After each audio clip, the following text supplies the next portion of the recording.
Welcome to the Legally Speaking podcast. I'm your host, Rob Hanna. Today, I'm delighted to be joined by Francesca Witzburg. In September 2020, Francesca became partner at Loza & Loza LLP, where she specializes in all aspects of trademark, copyright, and brand protection matters. Francesca has previous experience at one of the world's largest law firms, Dentons, where she worked as a managing associate up until last year. She also has in-house experience, allowing her to advise clients both holistically and practically. Last year, Francesca set up her own platform, The Trademark Attorney, to educate and empower individuals to protect their company's IP. Francesca has received much recognition for her work, so a very warm welcome, Francesca. Thank you so much, Rob. That was a great introduction. Great welcome. Thank you. And I am so excited to be here today. Thank you for giving us your time today. And before we deep dive into all your amazing achievements and legal experiences to date, we must start with our customary icebreaker question here on the Legally Speaking podcast, which is, on the scale of 1 to 10, 10 being very real, how real would you rate the reality hit series Suits in terms of its reality? Oh, that's so funny. I mean, the premise and everything, clearly, I would rate that as like a 2 to a 3. But the visual aesthetics, like I'm pretty sure one of the scenes was filmed in the lobby of my former law firm that was in Rock Center. So some of these firms are just so decked out and have gorgeous offices and views. And of course, you know, everyone looks nice and wears nice outfits a lot of the time. So I would say that aspect is probably like about a 7. Okay, so we can average it out about maybe like a 4 or a 5 based on that. Exactly. Good stuff. Somewhere in between. Okay, so let's start at the beginning. Let's tell our listeners a little bit about your family background and upbringing first. Yeah, that's an interesting, it's a great place to start, Rob, because a lot of lawyers either become lawyers because their parents are lawyers, or they have someone in their family who encouraged them to go to law school. I did not. I was a first generation student in general, and going to law school was something that was very contrary. My grandfather was an Italian immigrant. He built a construction company, and then my whole family worked for that business over the years. So it was really the first time I was venturing out to do my own career. And it was major culture shock, which we can talk about. My first day of law school, I really, going from college to law school was a huge, huge jump. And I wish I had someone in my family to explain to me what an outline was or how to prep for exams, because that was a big thing that I had to deal with over time. But in general, my family always encouraged me to study and to seek higher education. I went to Villanova University undergrad. For those of you who follow U.S. sports and March Madness, they've been the champions. You know, this year I don't hand out so well, but I love our Wildcats. And from there, I really just was super passionate about becoming a lawyer and having the opportunity to work in New York City. Like, I really wanted to work in New York. I grew up outside of New York in New Jersey, which I realized your audience may have never even set foot in New Jersey. So I must preface that no, New Jersey is not all like that show, The Jersey Shore. It's actually really nice, but I wanted to really build a career in that city that always, I could see out from my home for decades. And I went to law school. I did it, graduated, and I'm still working there today. So that's just a little bit of background. Yeah, thanks so much for sharing that. And it's interesting you mentioned New York, because obviously in the UK, there's a big pull for people wanting to go to London, straight out of law school or whatever it might be. So, okay, you mentioned you didn't come from a family of lawyers. So when did that moment sort of click for you? Okay, now I do want to go to law school and I do want to become a lawyer. When was that moment for you? There was an exact moment. It was when I was studying abroad in Madrid. I did a 3-month semester. So I lived in Spain for 3 months, and it was during La Crisis. It was a very bad economic crisis. And I was having a conversation with a Spaniard who, we met going out, and he said to me, if you can study in New York, if you're from New York, ¿por qué estás aquí? Like, why are you here?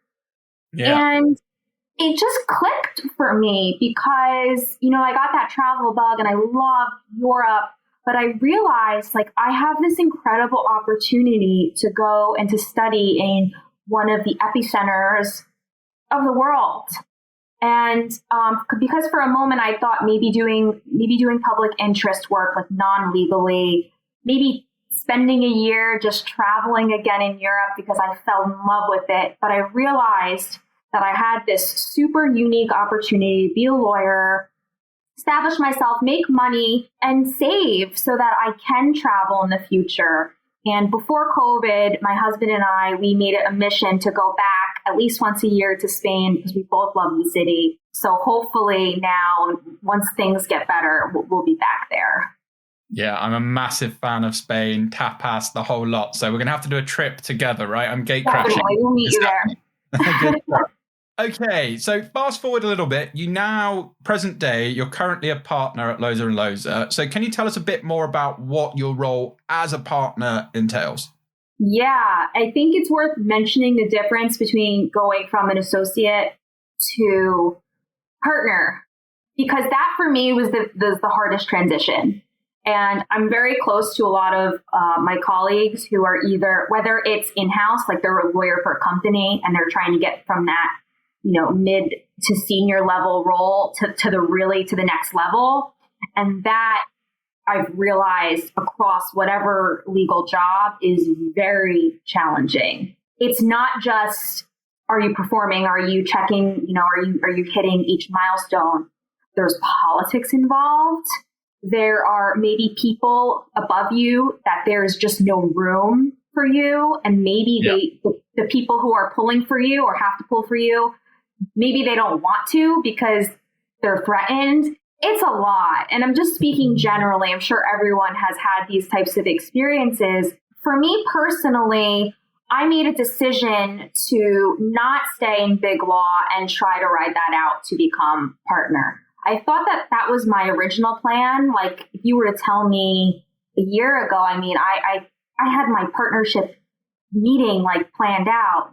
I just envisioned this whole thing that I would be a big law partner and, rule the legal world. And I realized that I could take a different path and still meet all of my personal and career goals. So I decided to move as a partner to a boutique firm. For those of you that maybe don't know, I don't know if this term's used in the UK, but a boutique firm really means it's a specialty firm. So my firm only does IP. And I moved to a firm that is 100% remote. So we have the ability to work from wherever. And pre-COVID, this was big. Now, like it's, the norm. Or it could be the norm. And also, there are no billable hours, like across the board. And for me, that was just fantastic. So I took this job, and going from an associate to a partner, when you're an associate, the things that matter the most are your billable hours.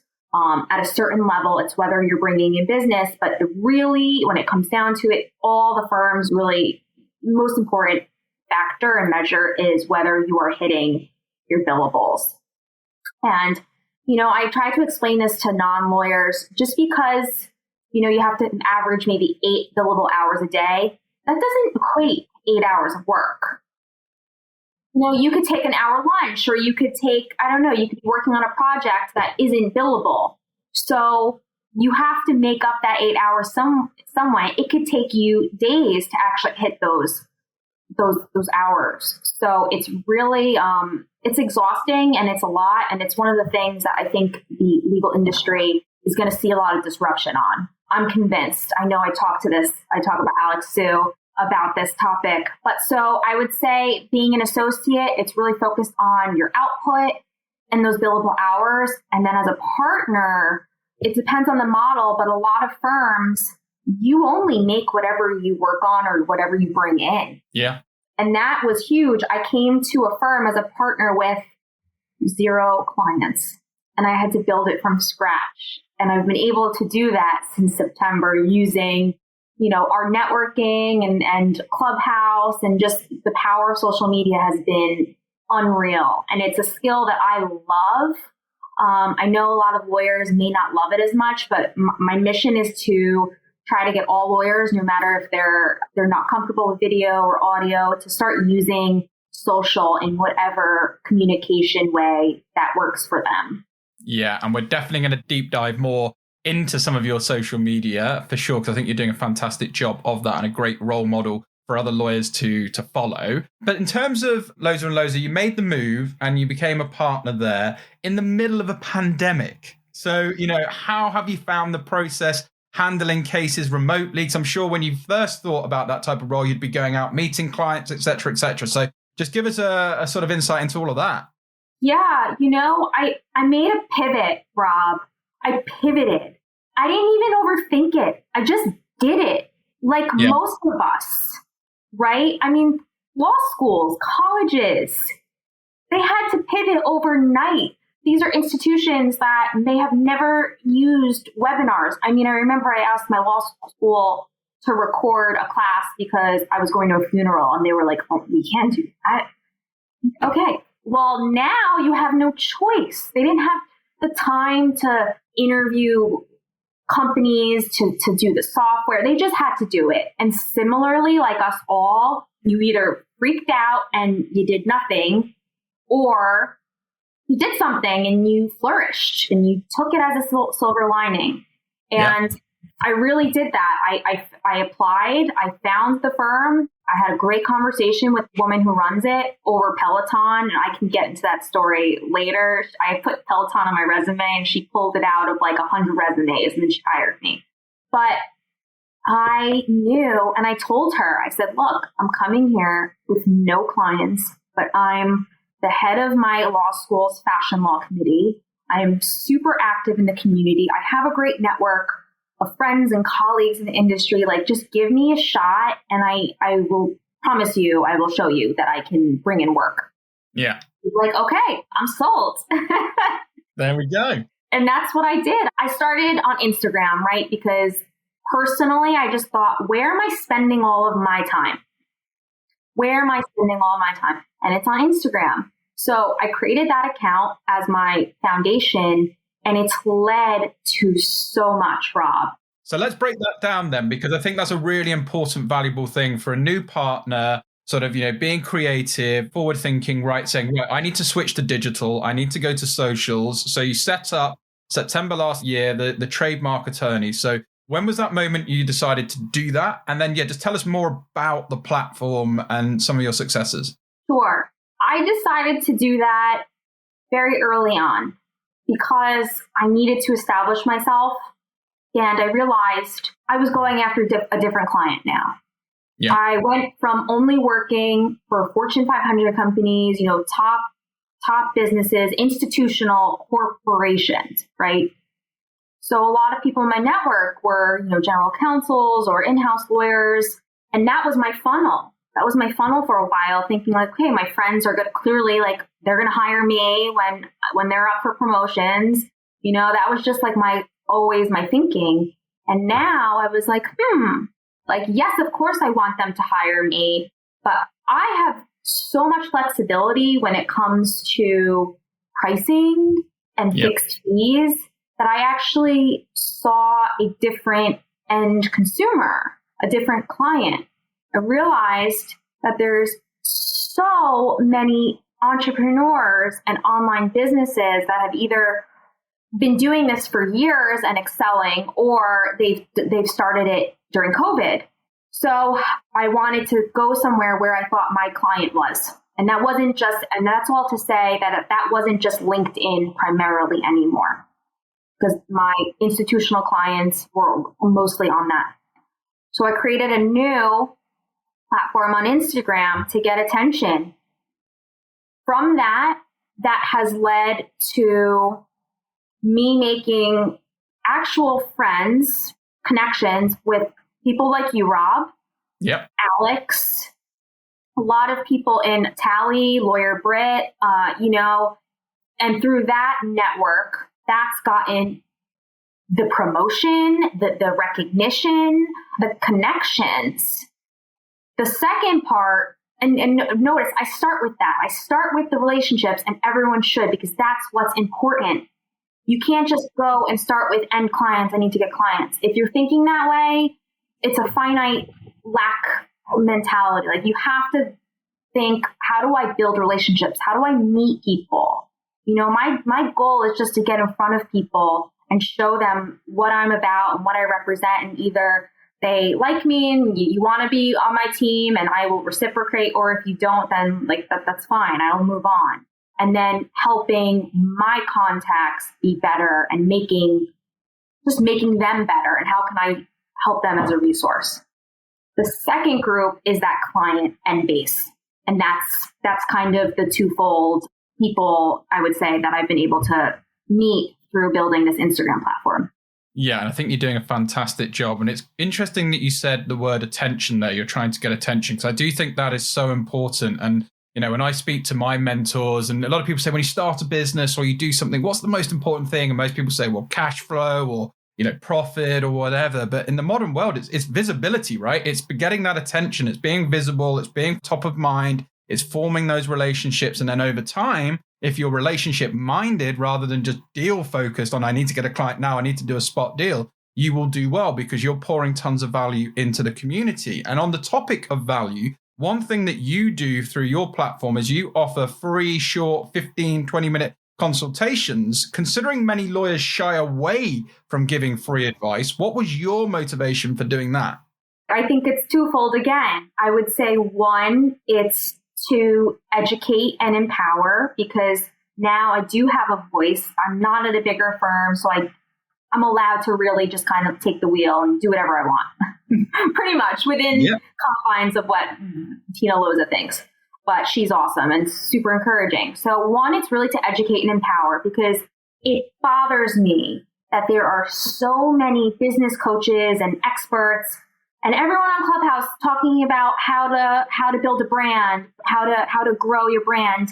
And none of them talk about the importance of even checking to see if you own your brand or trademarking your brand. It should be a vital part of the business process. And so I'm trying to educate and empower brands and businesses to really integrate that as part of their business foundations process. And if it hasn't been done already, how to do it now.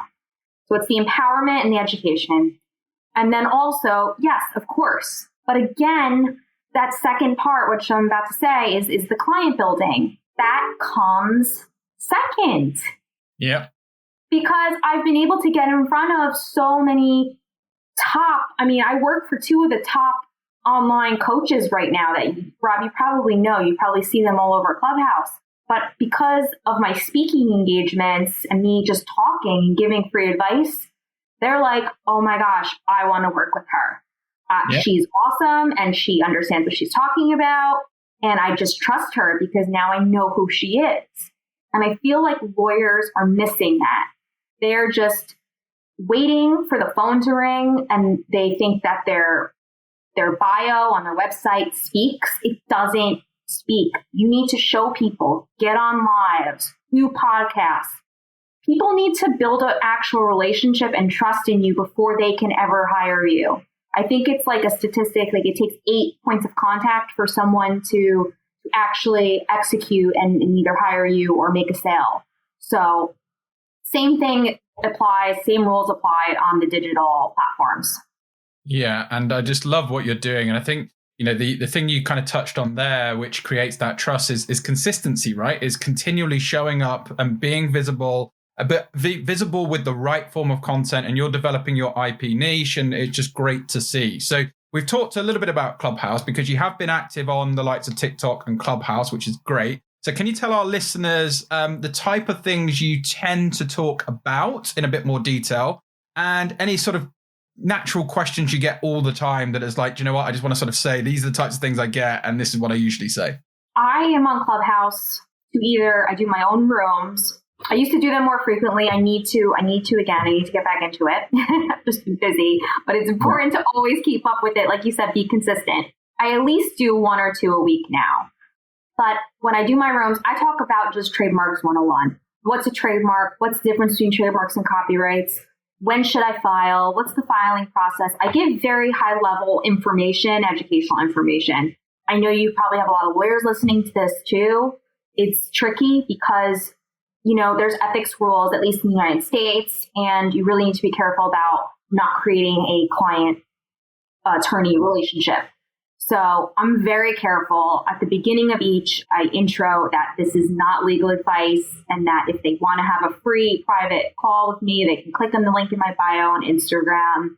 And I ask them to not give any confidential information because it's a public room. Yeah. And then I talk about trademark law. Good idea. I like that. That's a super smart idea. And I've been in some of your rooms and I've really enjoyed them. And I just love learning. The point about educating, you definitely do that. And you're educating business owners, people like myself, others on really important topics. So, I'm glad that platforms like that exist. So moving to TikTok a little bit then. So considering that's a more fun, playful, natured type platform, do you think that's a powerful marketing tool for lawyers? Because I can imagine some lawyers will jump on Clubhouse and do the audio thing, but switching to TikTok, what have you seen from that? What's funny? I use TikTok for its videos and its editing, really. I do have a TikTok. You can go on. I'm at IP Lawyer Francesca there.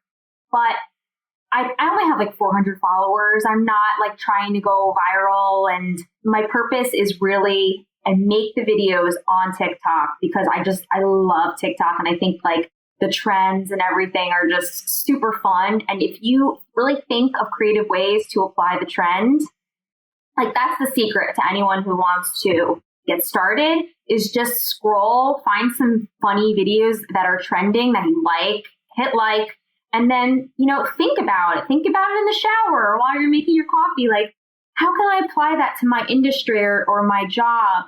And I do this all the time where I have like a notepad in my phone where I'll write it down. And then when I have the time to make the TikTok, all I need to do is just open up my phone and I have the idea and I record. So that's what I do. I make the videos and then I share them on Instagram. That's pretty much like very important to me. I use the TikToks and then I reshare them on Instagram and sometimes LinkedIn. Like I know Alex does this really well. Yeah. And I think that's a great example of repurposing your content and getting more bang for your time. And we had Shay Rowbottom, who's a LinkedIn on the show a while ago. And she says, shoot on the fly or make a note on a fly. And that's exactly what you do. When the idea comes into your head, it's like, right, well, just shoot it there and then or write it down because you don't want to lose that thought because typically things will just come to you. And that's the real organic, authentic content that people will relate to. So I love that. Okay, so as we previously mentioned in your introduction, you have received many accolades. So the New York Super Lawyers Rising Stars 2017 to 2020 and the Jacob Burns Medical Recipient at the Cardozo Law and for outstanding contributions to the law school. And you're also a working mother. So for people listening in thinking, how the heck do you do it? So yeah, tell us what the secret is. There's a quote, I forget who said it, but it's, if you want to get something done, give it to a busy person.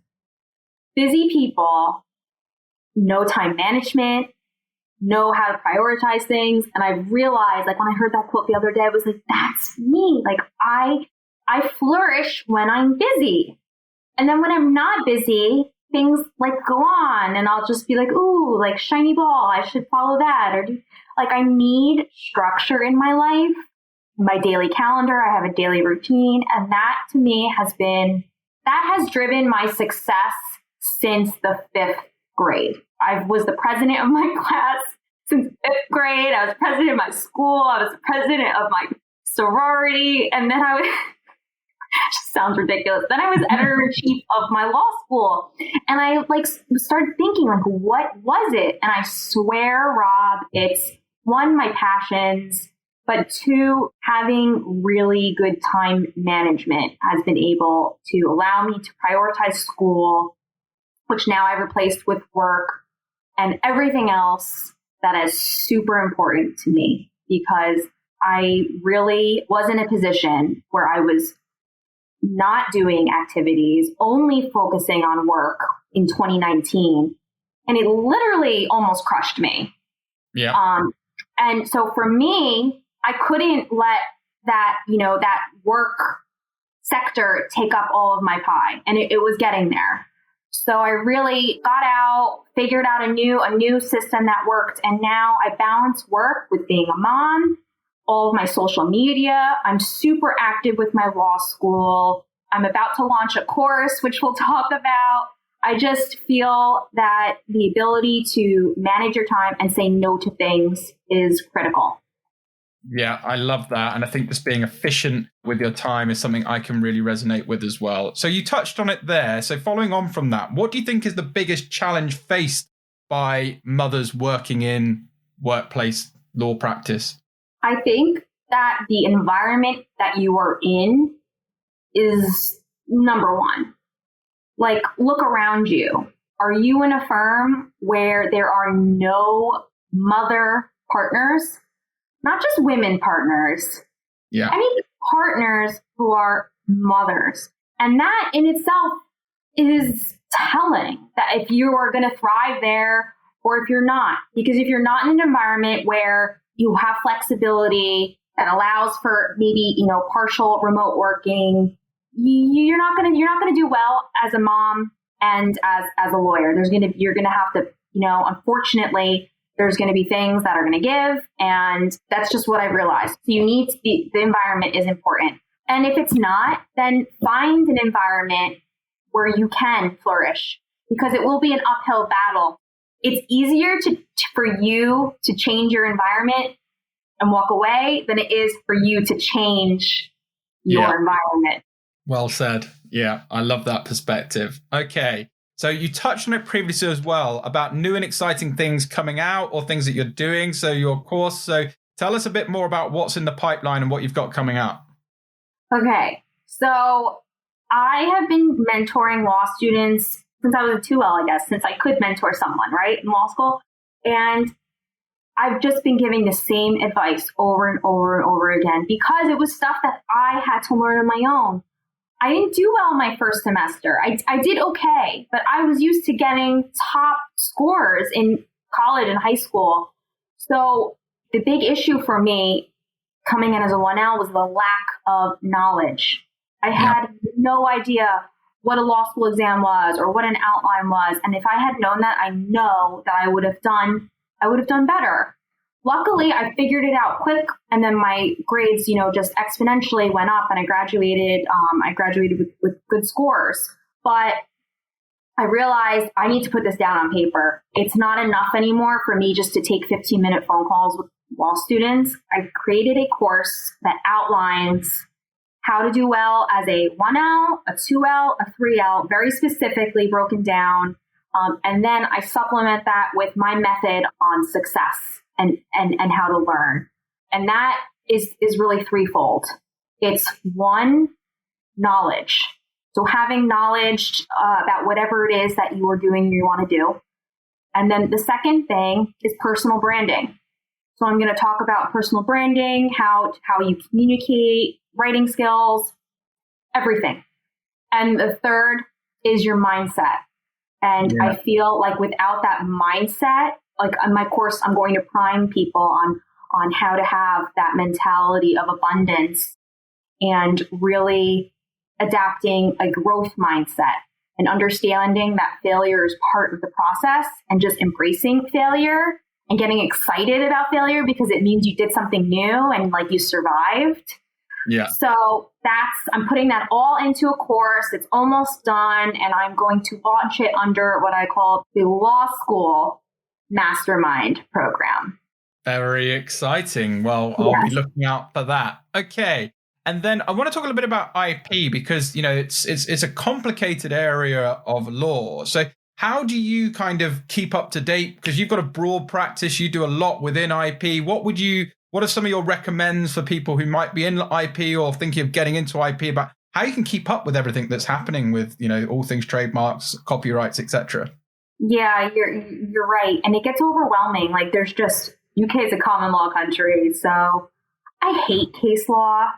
Like it's just, It stresses me out. It's just not the way my brain works. I like knowing exactly where I can find something. And of course, I understand that. I've had to get used to that. So it's very stressful because a judge or a court could issue a decision that just changed the law completely. So if you're not aware of that, you could be talking about the wrong law or giving people the wrong advice. So my recommendation is to follow one of the main law sources. Like for IP, I follow Bloomberg Law, and they have an IP specific one that my firm gets a subscription to. So I'm notified of that. I check it every day. I'll read very high level. And then you'll start seeing if it's the same thing over and over again. If people start writing about something, then that's important. That's something to know.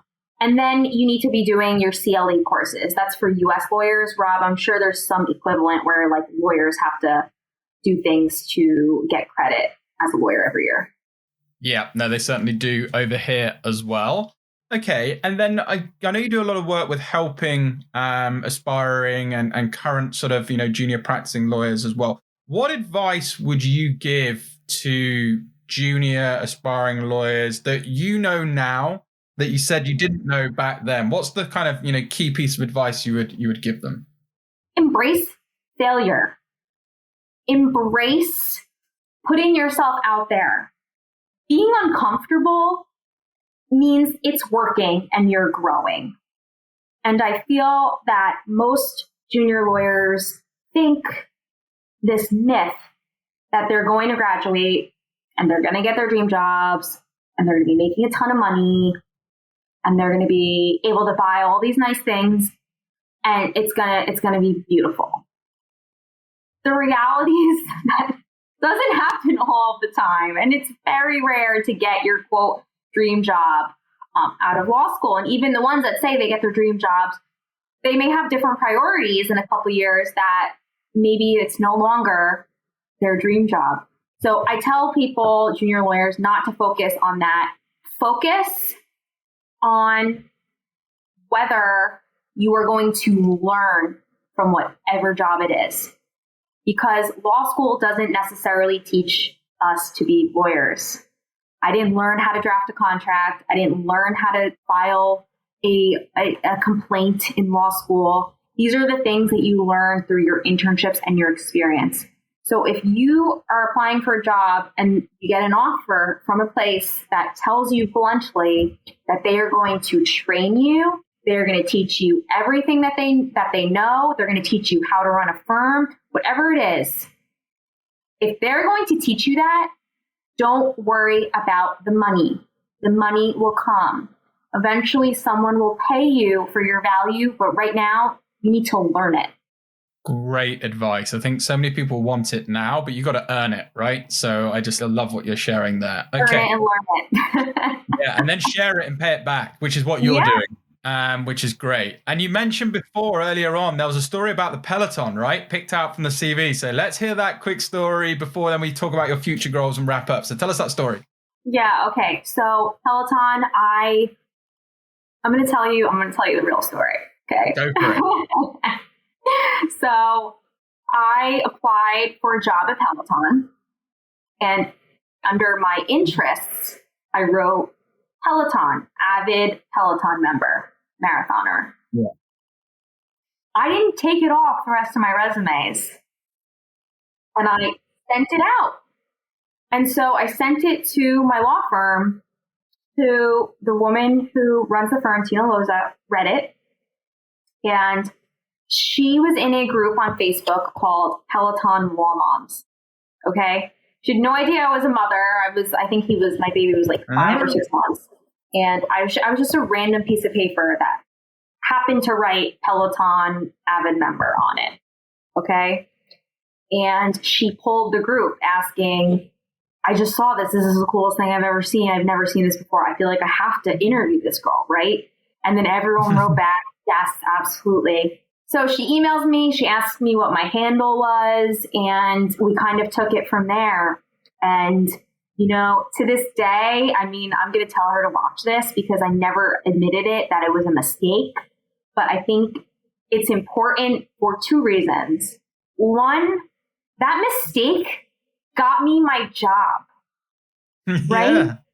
And so lawyers, law students were I was at a point where I was so paranoid about making a mistake. I would be up in the middle of the night. I feel like we've all been there where it's like, oh my gosh, did I make a typo in that document, or did I include the right party name? But it's okay. And making mistakes may work out in your favor. And so I did that. And now I tell students, add something that's interesting, that stands out. I feel like we have this pressure to kind of be not as, to be kind of typical and not really be too edgy, but the edges are what make you stand out. Absolutely. And such great advice. And it just comes down to owning your mistakes sometimes as well. And that's such a great story. I never knew that. Okay. So finally, future goals. You're at the top of the tree already. You're a partner. You've risen super quickly. You've achieved so much. You're growing your practice. You're everywhere online. What are your future goals? How do you keep yourself motivated? I love people. I love meeting new people. I like helping businesses. I really see myself still being a lawyer, but also doing more of the coaching. I love taking big ideas and consolidating them into actual concrete steps on how to execute and how to do things. And like in my course, that law school mastermind course, I've been able to articulate actual tangible steps that I attribute to my success from the 5th grade on, literally. Amazing.